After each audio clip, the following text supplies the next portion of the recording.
so I don't forget.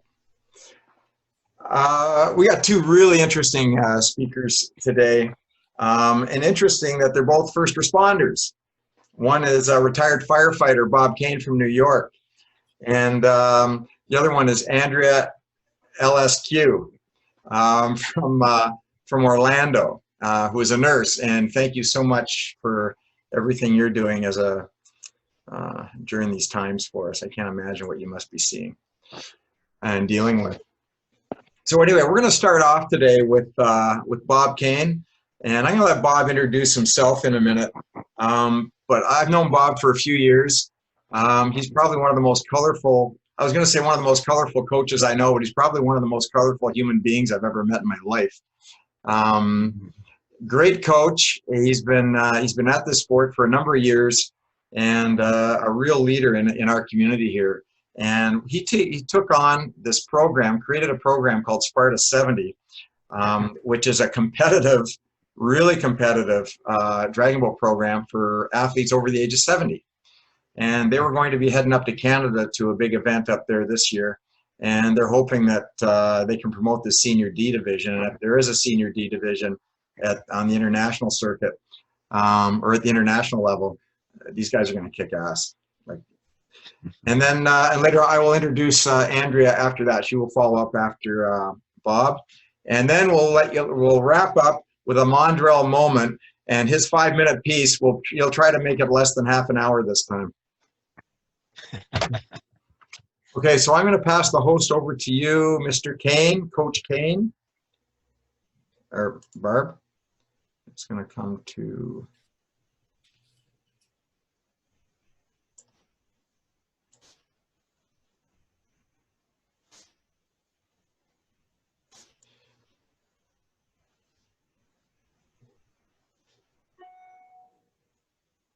Okay, you guys are the host now. Okay.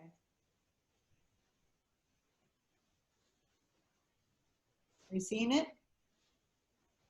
Yes. Okay. I'm going to go on mute now, and Liz can stay on so that you can communicate.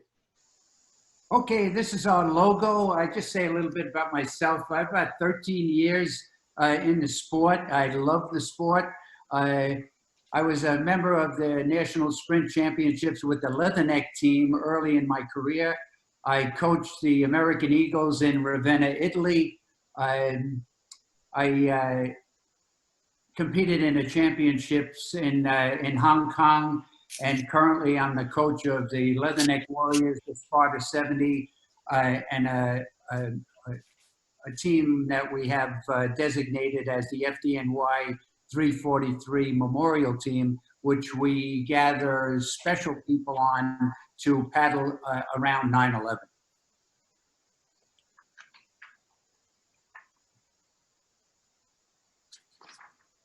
So what is Sparta 70? Well, we're over 70, a team, and what we wanted to do initially, we wanted to develop a new Class D division, specifically designated and designed for paddlers over 70. It's a focus on preparing for international competition. We will be competing locally, but only in international races, just 200 sprints, 500, and 1,000 and the 2,000.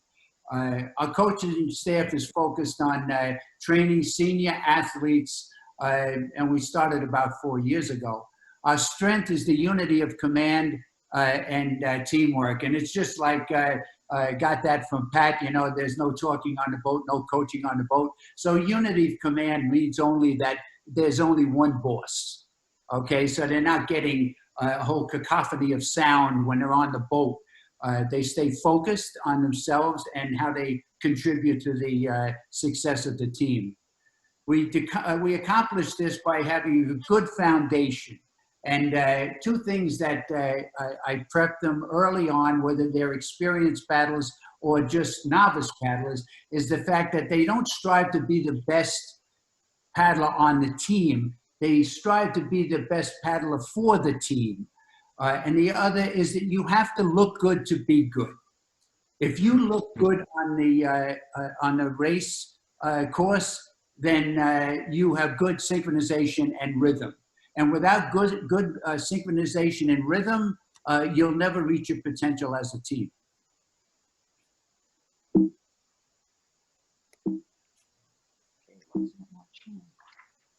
Okay, we have our core values is basically experience, strategy, pride, respect, integrity, determination, faith in each other, dedication, commitment, and above all, discipline. And you must be driven.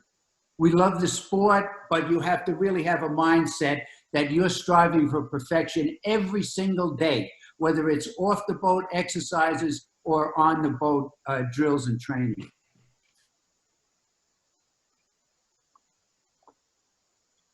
We have a really good development program. We have a bulletin system that we set up, and everybody has access to hard copy of the book, but you can get online and you can read them on there. Now, we go over the physics and tactics involved in racing, the boat and the action with the water, depth of water and what have you. Conditioning is really important. We really push for a good, healthy body and mind. We have articles in there, one by select people that we think have a lot to contribute to the overall philosophy of senior paddlers. So we have Susan Fitzgerald, a good friend of ours. She's an excellent paddler. She's just all around great person, and she's a great gift to new paddlers that are coming on the scene, and especially paddlers that are over 70 that have some kind of holdback. They don't think they can regain their athletic ability that they might have had when they were younger. The other is the benefits of therapeutic massage. We have a great coach, Gail, that enlightens us about how to take care of the muscles after we work out, before, and when your body needs rest, and when it's a necessity that you have a little twinge, but you make sure that you get you know your body, and make sure that when you get that twinge, you relax and see if it goes away, rather than push a bad situation and then have to miss a practice. So mental toughness, that's why Anne, she's got a PhD, and she's given an awful lot of you know, she actually tells people how to overcome little problems that most people think are develop into big problems, and they're not. So mental toughness is really a good attribute for any athlete, because you must be able to take the hits when they come in order for you to be better. And communication is another really important thing on our boat and the Leatherneck Warriors, because we have many deaf paddlers. So we not only use sign language, but we also use our hands in the boat. And some of the paddlers read lips, others have cochlear implants, but they all have very, very sophisticated reasons for getting into dragon boating. So we have to make sure we're communicating with them on their level, their individual level, so that they understand. And many of those deaf paddlers have already paddled internationally. Now, one of the big attributes, and one of the big coaches, we call him a coach, is Dr. Merkin. He's a renowned physician that lives in the villages, and he really focuses on conditioning. He's 87 years old. He still rides about 35 miles a day, so he pushes the envelope all the time. He's the one that guides our training program. So we're really in training 7 days a week. So is every single athlete training 7 days a week? No. I would hope that they were, but their mindset is to work out 7 days a week. So how do you do that and still remain flexible and have a life? You have to be very efficient. All right. So you have to you have to know when you're engaged in resistance training, and when you have your days off, your relaxation days. But 7 days a week you're engaged, especially for super seniors. It's always been my belief that everybody has to focus on resistance training from when you're very, very young. When you're very young, you learn discipline, and you also learn that you have to be able to have great technique when working with weights. And that goes for the very young and for the super seniors. So the benefit is so overwhelming that we emphasize that every single day. Now, okay, the Leatherneck Warriors, the Dragon Sisters, the Village Dragons, Nature's Coast, Jacksonville Dragons, the Heat. These are just some of the teams that their members participate with Sparta 70. So when we say that everyone has to be over 70, when we say everyone has to be over 70, but we're not an island. We don't do this on our own. And one of the biggest things that I propose is that you never reinvent the wheel. Our sport has been going on a long, long time. And people have gone through ups and downs and polished drills and procedures and time on the water versus time in the gym. That we don't start from scratch. Somebody who starts dragon boating in the C division and they get out there and they get on a team, it could be a relaxed team, an exercise team, and they start listening to people and they rise to a level, and then they think they can actually develop their own technique or whatever at an early time in their career. And that's really not the mindset you should have. The mindset you should have is to listen to every chestnut a coach gives you, filter it, go through another coaching staff, paddle on other boats, expose yourself to the experience of the great coaches and paddlers that we have in our country and beyond.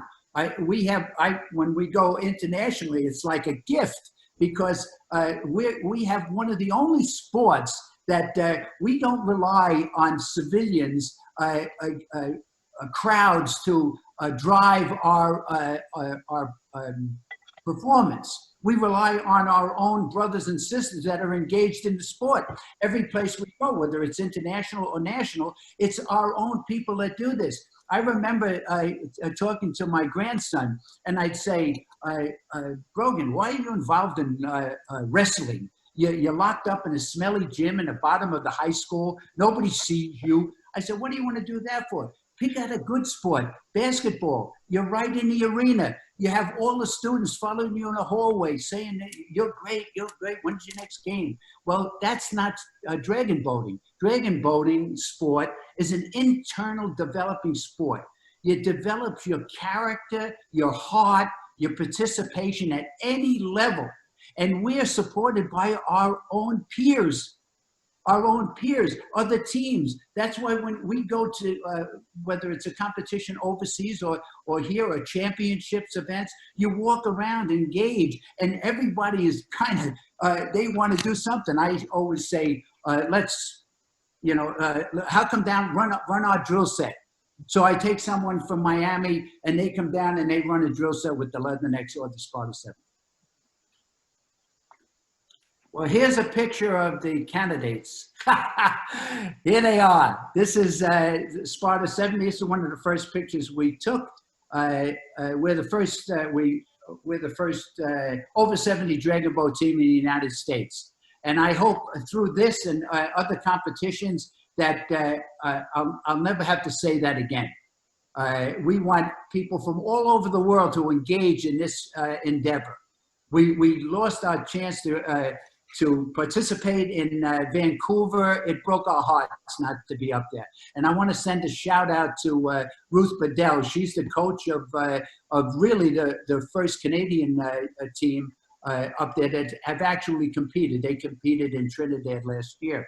So we were heartbroken that we didn't get up there. Now, if you take a look, this is kind of an overall philosophy of what we are. We took the stance of a football team because we want to know that we're in a fight. And if anything that this virus has taught us is that seniors are looked at as victims. We are not victims, okay? One thing about getting old is that people don't look at you as being dangerous. Well, Sparta 70 is dangerous. Anybody that comes up against us better pull up their socks and make sure that they have their A game. We're going against people in the Premier Division because when we get off that race, we might not be in medals, but we'll be out there and people will say to us, wait. So here's a little bit of our view of our lake, and we're really happy to share this with the Heat. We at times were able to go head to head with them during their workouts, and that's really a gift. It's a gift. One of the big things that I remember when the Heat ladies won the team championships, and they won it in a manner that they were what we call, especially in crew, we call swing. They were in a zone. And some of the races they ran to win that, they were in a zone. It almost brought you to tears to see how 22 people can get together and strive for perfection. They were at a point 2 boat lengths away from the finish line that they could have paddled for 5 miles. You don't get that in any sport. You get it in dragon boating. And Sparta 70 is, we want to continue paddling, as long as we can. And we want to make sure that as the women that won, the Heat women that won, they said what made them better was the fact that they paddled in a mixed boat with these men from the Heat, with the exception of Mandrell. But anybody else that was on there was driving them every single time they went out there. And that's what we used. So when we recruit, what do we want? Number one, they have to be coachable. And what does it mean to be coachable? It means you have an open mind. It means that you don't think you're the best the first day you show up. You have a better philosophy is thinking that you're the worst and that the first step you take is going to be an improvement. So we want to make sure if you have an athletic history in your life, if you played high school or college sports, no matter what that sport is, cross-training is definitely a tool. Everybody, especially seniors, have to be taught that every sport gives you a different look at your body. You develop different parts of your body, and when you put it all together, you can compete better on any sport that you get. Now, years ago, they used to focus on us and say, oh, if you want to play baseball, you can't do this. If you want to play this, you can't do that. But later on, you find all the quarterbacks that come out of college to come into the NFL all participated in track and baseball or whatever. You have to embrace our core values, right? And you have to strive for perfection. Every single time you get in the gym or on the boat, strive for perfection. We'll never get to perfection, but everything is the journey, not the end result. We don't paddle to win medals. We paddle to make our team the best that it could ever be. And we want to be a contribution to our sport and the life of our sport well beyond our time actually paddling. We want to develop good people. We want to develop great coaches, and we want to give them the confidence that they can get out there and take 20 people, 30, 40 people and say, look at me. I'm your example. I want to make your life better every single day you get up. And when people look at you, they're not going to consider you a victim. You're going to be dangerous. You're going to be the pride of the super seniors.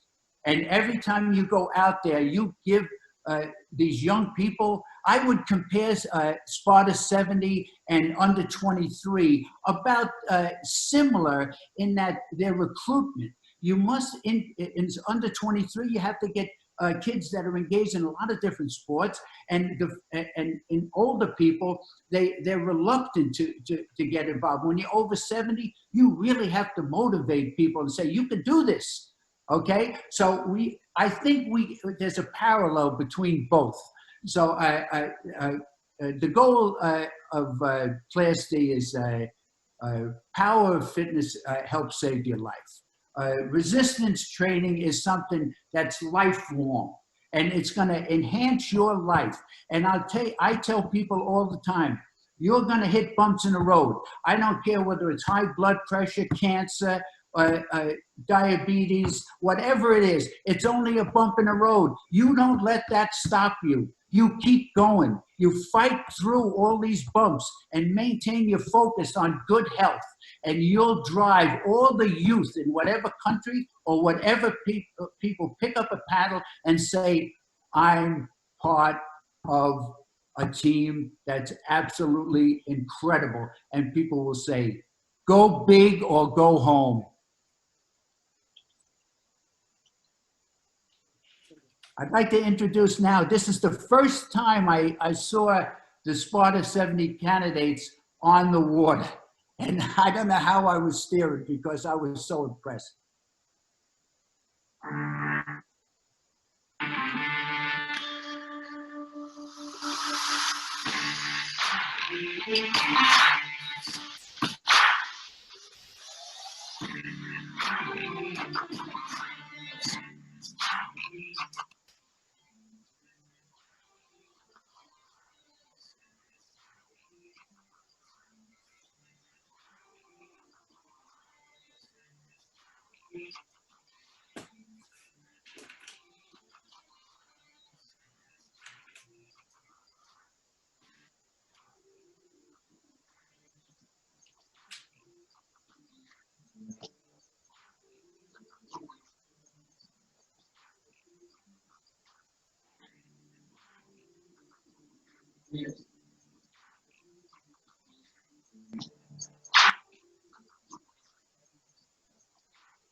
No.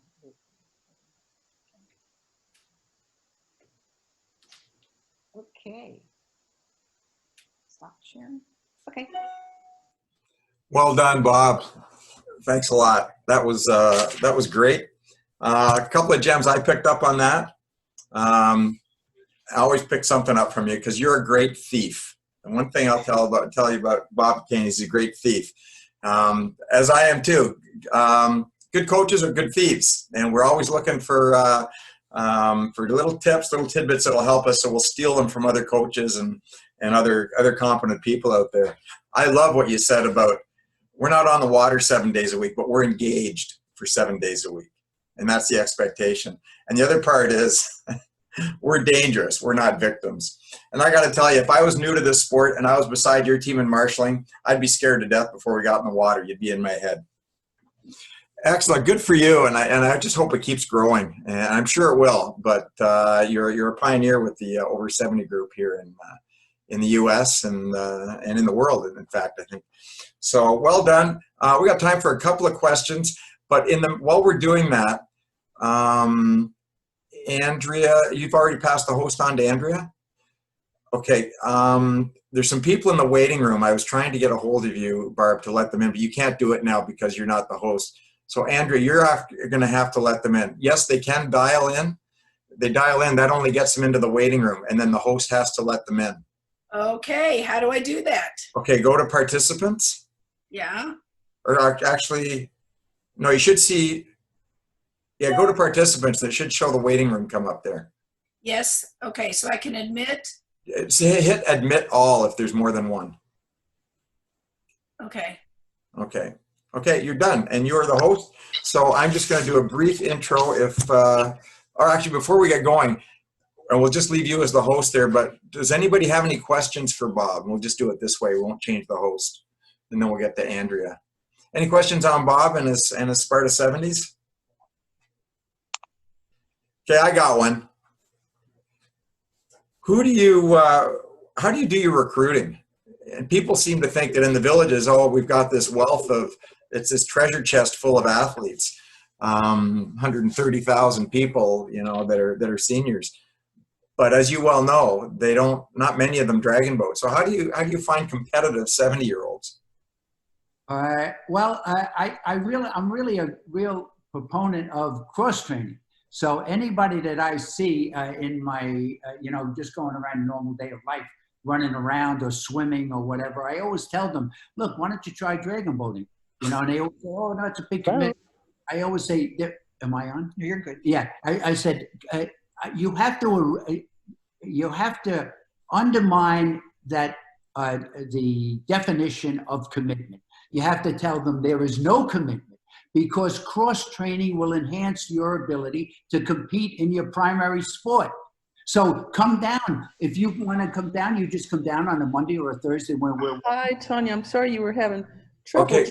Can we get you guys to mute, not talk in the background, please, so we can hear Bob? With my laptop, and it never happened before. It's just really, really... Okay, just hold on for a second. You back and it wasn't working. Yeah. Andrea, could you mute everybody, please? Oh, it's just crazy, crazy, crazy. Okay. But now I can't hear you. Okay, so the question was, how do we recruit? Well, you've got to cross train. You've got to convince people that are athletes in other sports, swimming, softball, paddleball, track.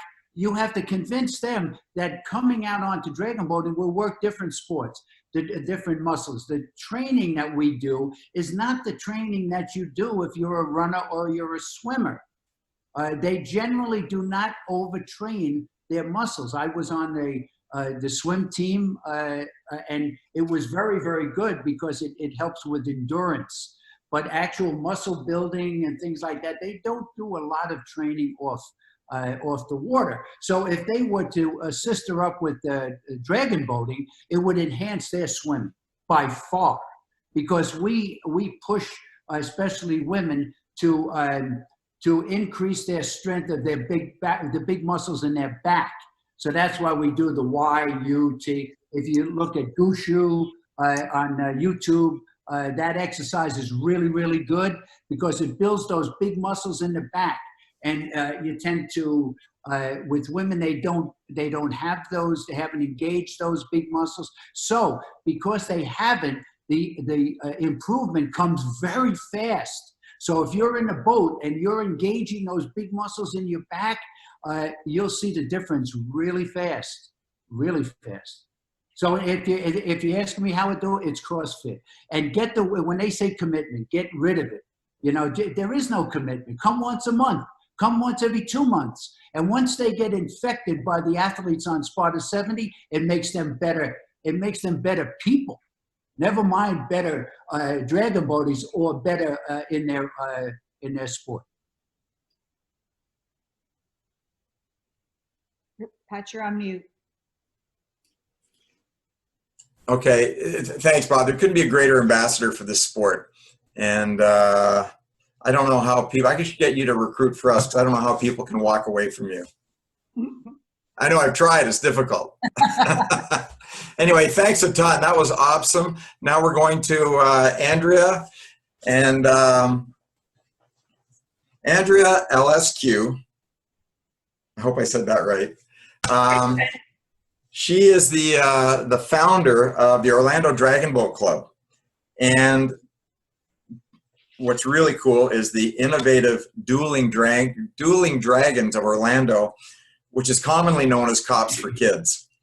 And the whole idea of anything involved with cops and kids, I think, is a great idea to develop relationships between inner city kids and cops. But it's really cool that the Dragon Boat has been a vessel for this in Orlando. So she's got some pretty cool story to tell us about that. So without any further ado, I'm going to turn it over to Andrea. Well, and thank you very much, and thank you all for being here. And Bob, you were fascinating. So let me begin. In 2010, I got exposed to dragon boats through a pink program that came out of Canada. And we had the boat. And as I watched those cancer ladies paddling, I realized for 45 minutes, they were not victims. They were athletes doing the same thing, relieved from whatever their other problem was. And now they were able to have this special time. And at that time, we had terrible stuff going on outside of St. Louis. We had Trayvon Martin. We had all these issues with inner city kids, mostly black males, and police officers. And I felt like, well, what if we brought them together? You know, would we be able to do something different that we would be able to do with them? I have to figure out why this isn't working, because it worked earlier when we practiced. Why could we do something with them that would be, that's the end of the show. Let me go back up. That we could put all of them in a boat and be able to develop relationships between these cops and these kids where we knew we really were doing mentoring, but they would think they were having fun in this new sport. So since 2011, Orlando really has been writing a different story. It is a kind of community policing that we have not seen anywhere. So all of these incidents, and they've all just resurrected again in 2020 with the issue with George Floyd and then other stories that have come out. And so you have communities that think cops are bad. You have inner city males that are afraid and females. You have parents that say, defund the police, this is terrible. And we're just working harder and harder to say, no, there are some other ways to do this. Andrea, can I just interrupt for a sec? Sure. Are you thinking your PowerPoint is up? I thought I had 3 slides that had gone up. Did they not? No, so Liz is going to just help you with that. Okay. Oh, I think I forgot to do this screen share one. Yeah, at the bottom, go to the green one. Yeah, now let's see. Now Yeah. do you, Yeah, and now do you see it? beautiful. Okay, I apologize for that. Oh, good. I talked you through these because I talked about teamwork. Anyway, the way we did it and the way we started, in the very, very beginning, I went to our then chief of police, Val Demings, who, just to put her in perspective, is now a U.S. Congresswoman and one of the females that Joe Biden is looking at to be vice president. But back in 2011, she was our chief of police. I went to her and I told her the story of the cancer paddlers, and that I wanted to see if we put cops and kids in the team, could we make a difference? And she thought about it. I assumed she would give me school resource officers. In reality, she called me back and said, OPD, Orlando Police Department, is going to do this.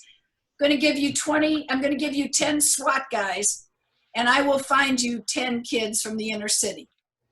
And it was like, wow, I don't even know a kid in the inner city, and I certainly don't know a SWAT cop. I don't know any cops. I've never even had a speeding ticket. But okay, I am pushed from the inside to do this. I have no idea why, but it's just opening up, so let it go. She gave me the 10 kids. She gave me the 10 cops. We were together for 4 months, from July till October, to the October Festival. And lo and behold, at the October Festival, we got a ribbon. And it was like, this is unbelievable. This was in Chicago. All the way from Florida. Combination of youth and Orlando area police officers. I mean, that's a lot of joy when, you know, you think they thought it was great to be in Chicago, and then it was like, oh my God. But what really happens is they're not on the street. They're in a boat, they're on the water, there's no distractions, they're all learning something, they're learning it together. It doesn't matter how big you are or how small you are, you must be synchronized and do it together. And when you give up and can get to that place, the boat comes up out of the water and the boat goes fast. And if you're lucky enough, you're faster than the next person in your heat. So it was like, this is really, really, really good. We are still the first of the kind of this kind of a mentoring program, but it truly changes fear and distrust. It's very hard to spend 45 minutes in a boat, sweating and doing and helping, and then come out and say, oh yeah, I'm supposed to be mad at you. I've got handcuffs, get on the ground. It starts changing. And it starts changing when the children go home to a place where they've always been told cops are bad. You know, we're not the bad ones, cops are bad. And then you have cops who say to me, you know what, these kids, they're just like my own teenagers. And it's like, well, yeah, because we have a chance to know each other. So a lot of the stereotypes and the profiles melt away.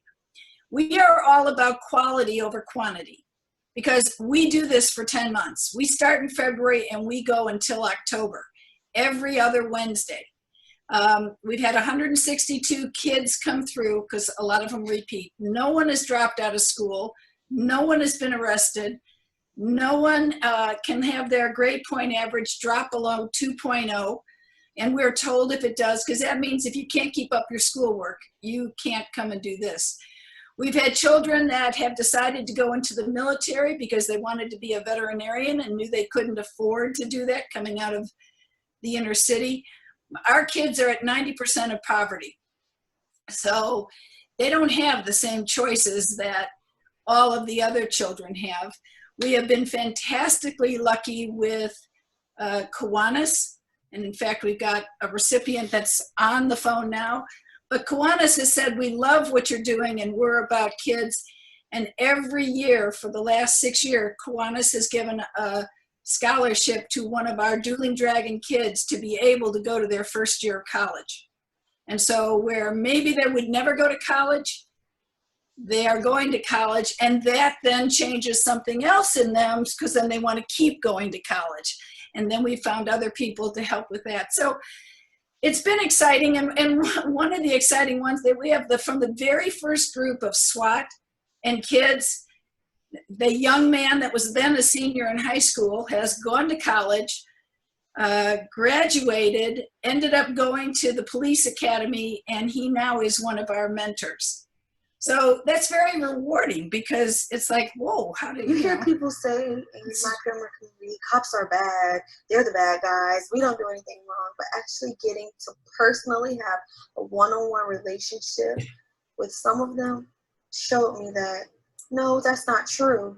It's all what you put into it that you will get out. So, and remember, this is all about dragon boating. I mean, So that was Turquoise. She came to us at 15. She didn't want to be a baby mama. She said she loved herself enough. She didn't need to have a baby. But someone had said to her, you ought to try this program. And she then she's now on my Dueling Dragons advisory board. She went through University of Florida and made the dean's list. She was accepted at 5 grad schools. She was going to be a doctor, but the December of her senior year, she came home and then she called me and said, Miss Andrea, will you be disappointed in me if I'm not a doctor? And I said, no, but you've always told me you're going to be a doctor. What are you going to do? She said, Miss Andrea, I walked through the hood. There are so many people that need mental health. And there are so many people that won't accept it if you try to give it. I've made the decision that I need to get my degree, graduate degree, in mental health and come back to Orlando, back to the hood, and help. And when I think I've done that, then I can go to med school. And it was like, atta girl, what can I do to help you? So, I mean, do you think that child would have just, gotten to this place? Maybe. But I think the continuity of coming to Dragon Boat, being with these people, constantly being encouraged, being told that's not too big a challenge, will help you, is why she's on the path that she's on. Our newest chief, Chief Rolone, he's been fantastic. He comes out. Justin Wilkins and Marius Gideon have been patrolling Orlando's Paramore neighborhood for years. Hey, how you doing, ma'am? Here, crime and drugs run rampant. I think the biggest problem is that some of the community doesn't want us there. When they see the police, all they see is trouble. But they're determined that the younger generation sees something else. And so for an hour a week, their focus shifts from the streets to the water. They call it Dueling Dragons, a volunteer program connecting Orlando police officers with at-risk teens, training to compete together on a dragon boat racing team. It's something that you will fall in love with after your first time doing it. These kids end up building relationships with us, and they see that there, is a different side to us. We are here to help them.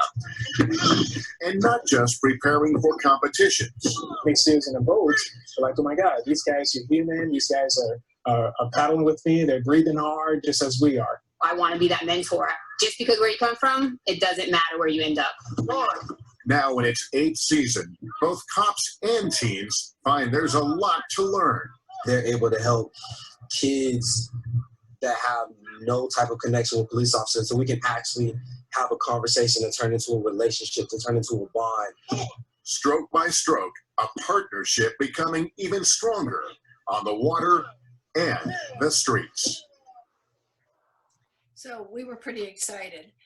We are on Facebook. We'd love any of you to follow us. We are inside the Orlando Community and Youth Trust, which is a 501c3 within the city of Orlando. So I put this up here. And then on June 10th, we had only been on the water 2 times when we were restricted from the water because of COVID. We were waiting for the mayor to say we could come together again. And they did, and just about then George Floyd was murdered. And that was on television day after day after day. And we were not together.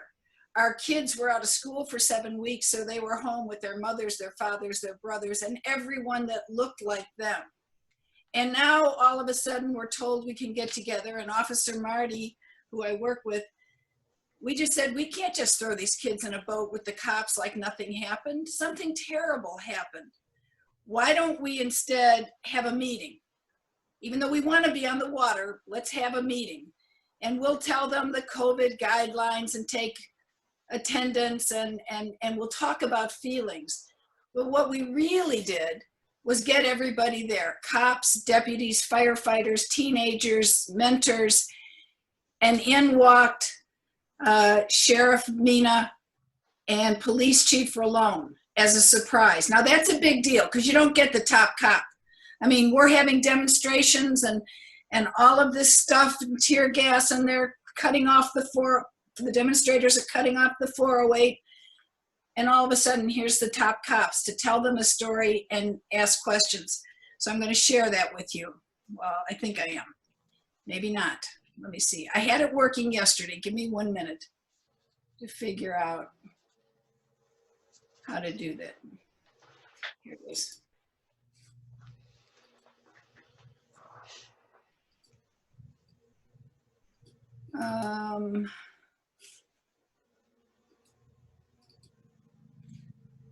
Okay, this is my technical error. Oh, here. Okay, now it should work, I hope. Nope, maybe not. Oh, I was in the wrong place.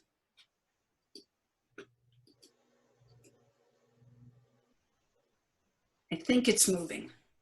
Yeah. You hear people say in my pyramid community, cops are bad. They're the bad guys. We don't do anything wrong. They've never seen cops do something positive. Never seen them smile and laugh, you know, and have a good time. 211 Silver Hollow Road, between Lane Road and Crosspatch Road.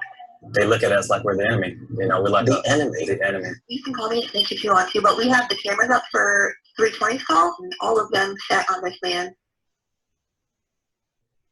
Just like in that video, we wouldn't let that happen to a citizen, right?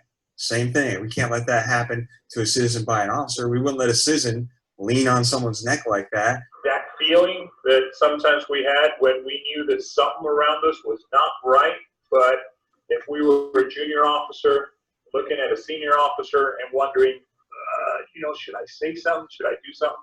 Those days are gone. A dragon boat is like a canoe on steroids.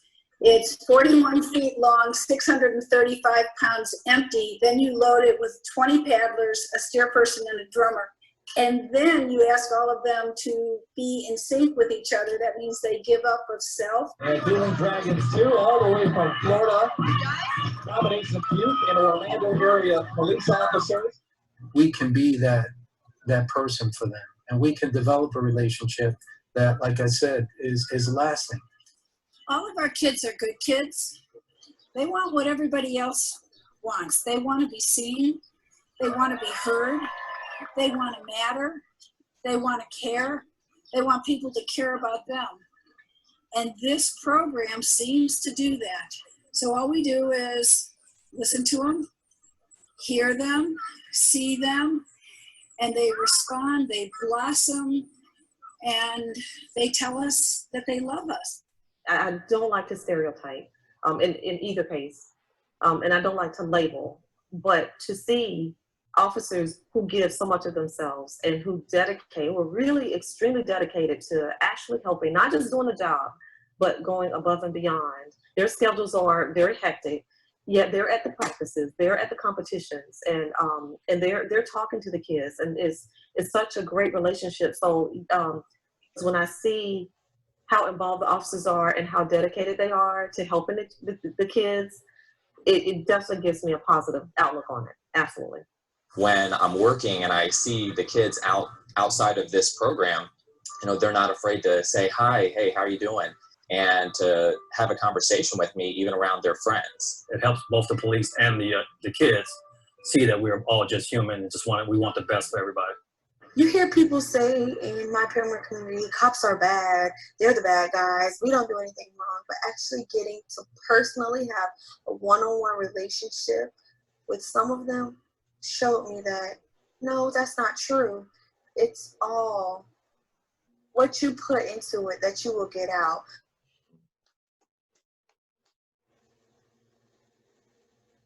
Deborah Clayton was killed in a Walmart parking lot. Dueling Dragons of Orlando, help us make a difference. You can see we've got both sheriff, that's county deputies, and police, the chief of police, and they've just been everything to us. So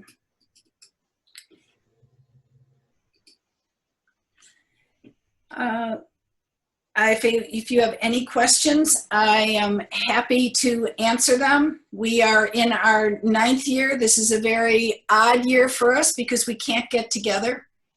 You know, after we had that meeting with the chief and the sheriff there, 5 days later, one of the firefighters tested positive. He got sick after he was with us on a Wednesday. Everybody in his fire group got sick. But it made me as a nurse realize I really could not pull these groups together. It was just too dangerous and risked too much. So we are on hiatus and we'll reevaluate it at the end of August. What we are doing, because of our concern of the kids drifting, we're having Zoom practices. They go to the rec centers and our coaches get on and we do a Zoom practice, which sometimes is storytelling, sometimes it's trying to practice. But it's just whatever we can do to stay together at a time when we're not together, because next year will be a decade, our 10th anniversary. And I just have to feel the Dueling Dragon Angels are not gonna leave us now. We've gone this far. And you know, to sort of have faith that everybody is having the same problem.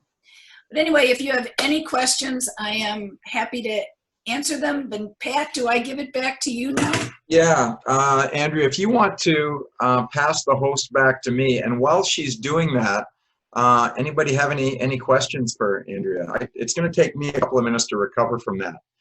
That was Andrea, little emotional. I have a question, Andrea. Do you? I know it's primarily with the cops and kids, but do you have a need for any civilian volunteers? No, other than helping us feed them at the end of a thing. Because these kids have said to me, Miss Andrea, I go home hungry. I'm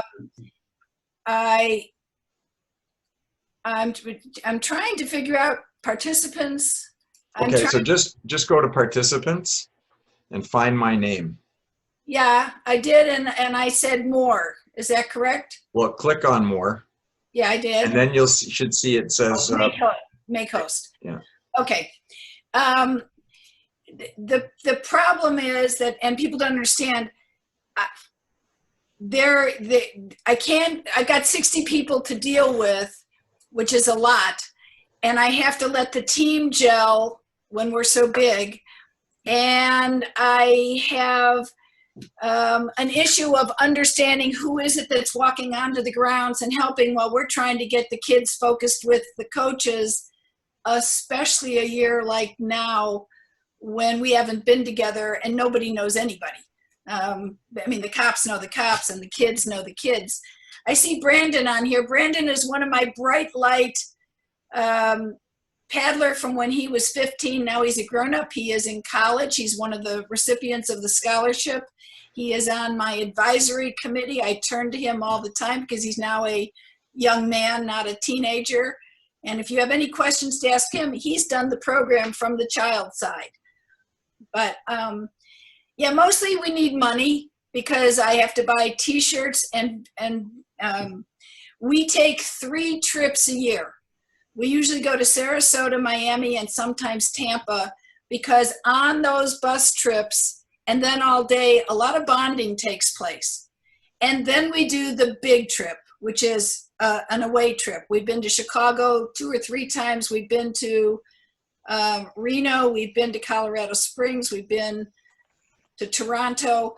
But those things cost, those trips with all of our people, ground transportation, airplane, food and all, that's over $70,000 no matter how I cut it. Sometimes it's in the 80s because when we go west, we have to do an extra day to acclimate coming out of sea level to up there so I don't have respiratory problems.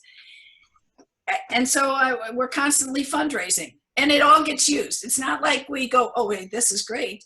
It gets used because of the bodies, but the output from that kind of bonding are children who, in one of our bad neighborhoods 3 weeks ago, there was a terrible person in a car doing a drive-by shooting and killed somebody. And the cops got there, and it turned out the cop that got there first was one of our sergeants. And he looked up and he knew 2 of the kids that were bystanders. And he said, did you see anything? And they said, we'll tell you everything. We even took a photo of the license plate. That's unheard of. I mean, they're now snitches and we have to protect them because they're in a very dangerous neighborhood. But they said, No, we'll tell you, we know what you stand for. You want it better for us. Those are the things that come out of, you've been sitting in a dragon boat pulling, but in reality, you are building relations and changing lives and learning to trust and learning that everything you heard growing up may have been true in a moment, but it doesn't have to always be true.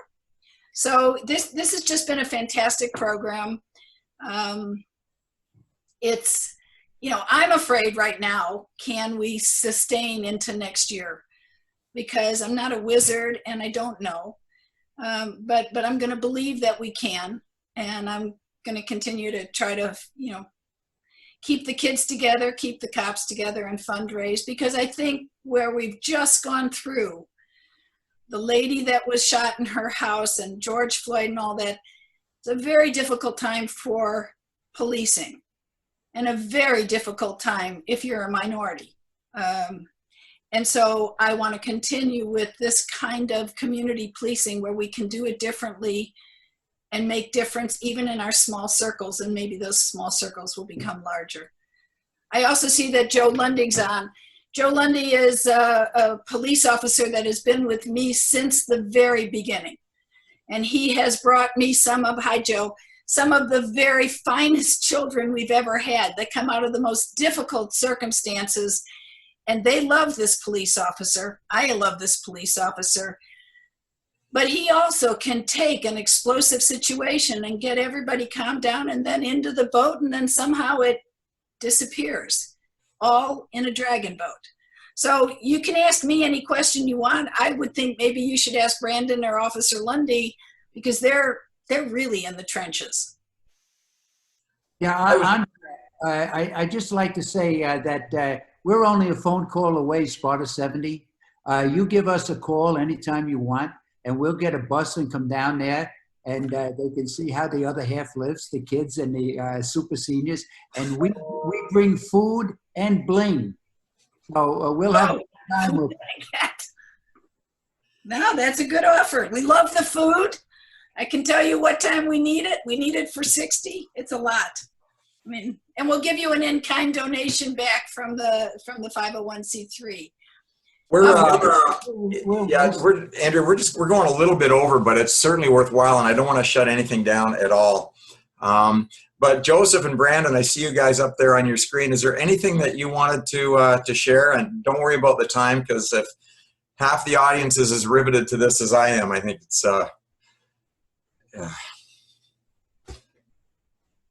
affected me. Joe, is your volume on? Yeah, I had to turn my mute off. Sorry about that. Yeah, welcome. Thank you. I definitely want to thank everybody for inviting me on to listen, and also to be a part of anything that's positive, and especially when we're able to make a difference in the lives of young people. One of the things I always tell people is not about what someone is able to do for themselves, is about what they can do for others. And I think if we take that approach, we will see positive change, not only in our communities, but our nations as a whole. So I want to thank Andrea for her vision to put this Dueling Dragons team together, and all of the chiefs that were involved in that process to go forward and support such an important mission. How we are able to build the community, especially our young people, is going to determine the future that we're going to face here as we get older. They are going to be our senators, they're going to be our doctors, they're going to be our lawyers, they're going to be the ones that's going to be bagging our groceries when we go in the grocery store. So the more we invest in them, the better our future is going to be. So I appreciate everyone that's here. I know Brandon is on. He's definitely an example of that. Starting as a young man, now he's an adult. He's still one of my young explorers. You know, I mess with him all the time, but he's grown into be a admiral, very admiral young man, going out and being able to touch others. And also the biggest thing is he's able to live the dream that he wanted as a young man. And that's what it's about. being able to support these young people to be able to live the dream, to know that it's attainable with hard work and consistency. So I want to thank everyone here for supporting us. Andrea, thank you again for what you do. I have another meeting I have to get to, but I will give everybody my email address. If they have a pen or something close by, I'm going to call it out here in about 3 seconds. It's my first name, Joseph, Joseph, Lundy, my last name, Lundy, at orlando.gov.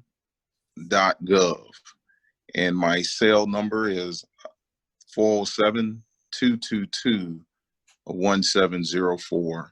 If you need anything, want to reach out to me, have any questions. Of course, Andrea has a big investment in this, and I know she does a lot of hard work to make sure that we're able to engage our young people, because it does take money. I mean, it does take money, and I'm gonna tell you, she get out there and she get it.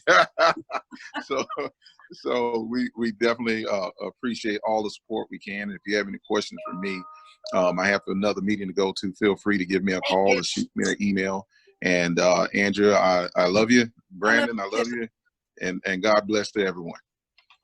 Pat, if there's a minute, I would like Brandon for no more than 2 minutes, because I know you, to talk about what the program meant to him, that he is now on the path that he's on. Absolutely. Yeah, just unmute yourself, Brandon. Unmute yourself in 2 minutes. Hello, can you guys hear me? Yeah. All right. For me, the program has meant a lot. For me, as a young man, I knew what I wanted to do. Knew I wanted to be a police officer, but there was always this stigma about police officers and this fear. Wanting to be a police officer, but being afraid of them. It sounds kind of weird, but that's how it was. It was great getting to know them, getting to know that they're human, that they're just like me. It was great getting to go places and really seeing that my dream could be reality. And I had all these people pushing me forward, not just police officers, but some of our other volunteers, Miss Andrea. And to see that, yes, while we were a team, there was also a lot of individual pushing everyone to do better, to meet their goals. Something that, speaking for myself at least, I didn't have a lot of at home. So the program is really something I'm grateful for. I don't want to go over my 2 minutes. I think that's about it for the 2 minutes, right? Yes, but tell them where you are, and in 45 seconds, tell them where you are in life now, because you have worked so hard. All right. I would have been finishing my AA this semester, but COVID kind of knocked everything off. So I have 3 more classes to take next semester, and then I'll start my bachelor's degree. I've been looking at either FHP, Orlando, or Orange County. I was looking at OPD in Orange County because I thought about going back and being a mentor in the program as well. Yeah, we're very proud of you. You've worked so hard.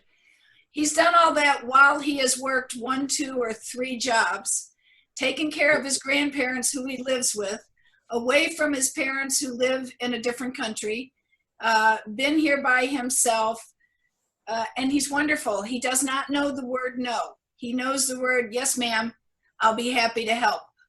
And he's known that since he was a little boy. He used to be a shy little boy. Now he is an assertive man, and he is also on the Dueling Dragon Advisory Board, because I felt that an advisory board made up of people that look like me, that was going to have one kind of a direction. But if I could take children who are now grown-ups, they are in the world, they have to survive on their own 2 feet, add them to this advisory board, and now we have something rich. And so Brandon was one of the alumni that I asked to come, and you know, he's always doing it. He's great. Great. Thank you. Thank you so much. I got my composure back now, but I got to tell you, that struck me. I was a mess there for a while. I'm so touched, and I'm guessing a lot of people were, but especially at this time, and I'll be honest with you, I've been going through my own sort of issues with this COVID thing. My mind it's time to get moving, and it's not easy. I feel myself stressing over these things and feeling a little lost and all those things. And what a breath of fresh air it was to hear these stories and the relationship with the cops and the inner city kids and the stories. The whole country should see this video, should see this presentation. Anyway, I can't thank you enough. You made my day. I'm gonna have a great day now. This is super. I got faith in the planet again. Thank you. Anyway, thank you so much. And now I'm going to transfer over to Mondrell for a moment.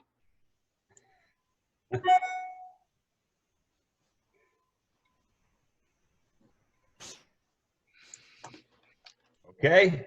No, not yet. Come on. Not yet.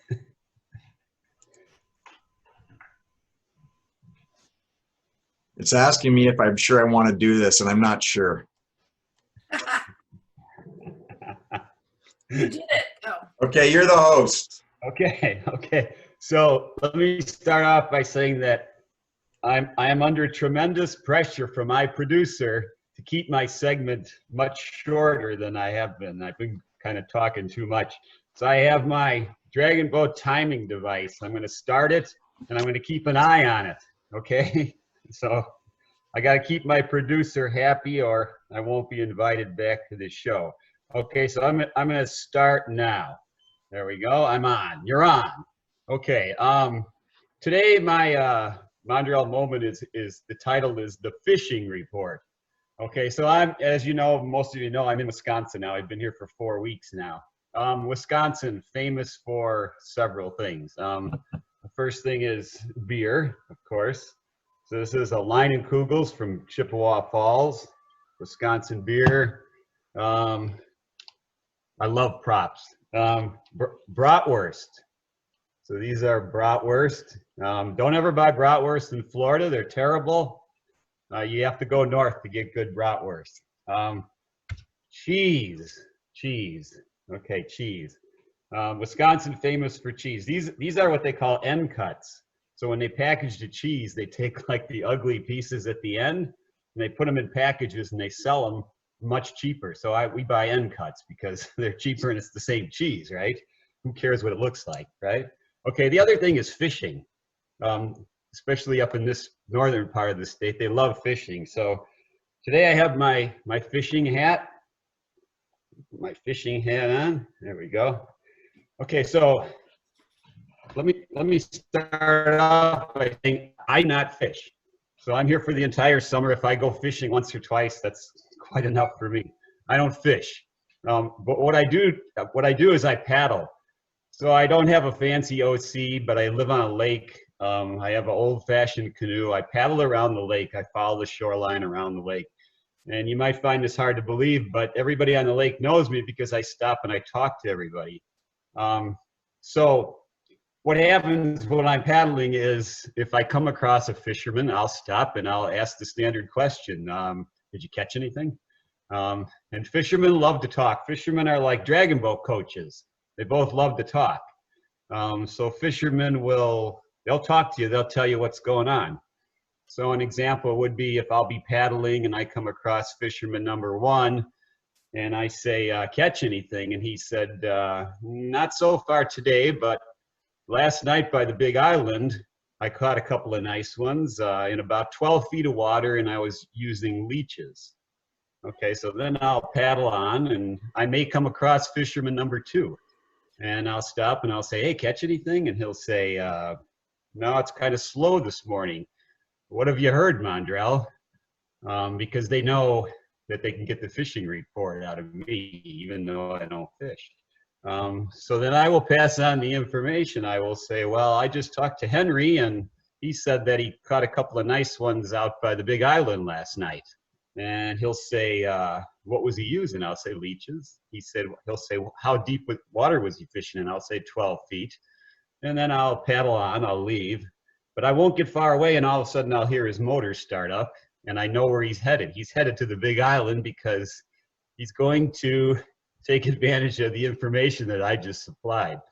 So I don't fish, but I know more about fishing on this lake than any fisherman on this lake, just because I talk to all the fishermen and I know everybody that lives on the lake. I'm at 3 minutes and 30 seconds. I'm doing good. I guess my tie-in to dragon boating is that kind of this came up a little bit earlier with Bob Kane. The more information that we can get about how other teams are training, what other teams are doing, the more information that we can steal from other teams is information that we can use for our own team. Another way to acquire information as an individual is by attending like camps and clinics, that kind of stuff. So you can go to a camp or a clinic and you can learn things about paddling technique and just a lot of information. The more information we have as paddlers, just like the more information fishermen have about like hot spots and what bait to use and that kind of thing. So that's important in their sport. Information is also very important in our sport. My motivational board today, all I have on there is information is power. That's really all I have for today, and I'm at 4 minutes and 48 seconds, so I'm kind of proud of myself. I don't think you probably have no questions for me, so I'm just going to probably just going to pass this back to Pat. Let's see here. Mondrell, I am so proud of you this morning. Thank you. Thank you. Yeah. I did well. 5 minutes and 12 seconds. I could stop the timer. Okay, so I'm gonna close off here. We went a little bit over, but thanks, Bob, for that insight into the Senior D and the Sparta 70. It's all intertwined. You know, the motivation from Bob and the relationship building with Andrea and the Orlando Police Department should get huge kudos for the volunteer hours that they put into this and developing those relationships.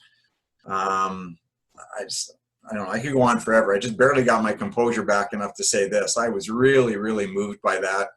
And I'm sensing that a lot of people were. So very timely, great that we can keep everybody together, and that dragon boating is this common thread that sort of is tying us together here. So great seeing everybody again, and we'll see you next week. Next week, Tim has got the show, and he's going to have 2 guests from Cyprus. And I don't know exactly what that is, but it's always a good show, and Tim's always a lot of fun, and lots of stuff going on in Cyprus, so that should be really interesting. And anyway, so have a great, really safe weekend. Brandon, thanks for joining in, and love your story, and all the best to you. And Andrea, Bob, you guys, thanks again. And checks in the mail for your presentations. And follow us on Facebook or on Dueling Dragons webpage, because we need followers. And we're gonna this is recording, and so when it's finished, we're gonna publish it. It will be on Heat International Facebook, and I'll give you a copy as well. So everybody will have a link to it. Thank you. So thanks again, everybody. Just an awesome day today. And I should mention, now that I hear my wife's lovely voice, I forgot to say that just because I'm doing the intros and the closing here, Liz is the one that has produced these last 2 episodes. She's the one that's finding the guests and using her network to find people. So she's nailed it. I'm telling you, she's put on some great programs. So thanks for that, Liz. Smitty's the one that introduced me. Thank you, Smitty. Have a great weekend, everybody. Thanks so much for joining in. Adios. Adios.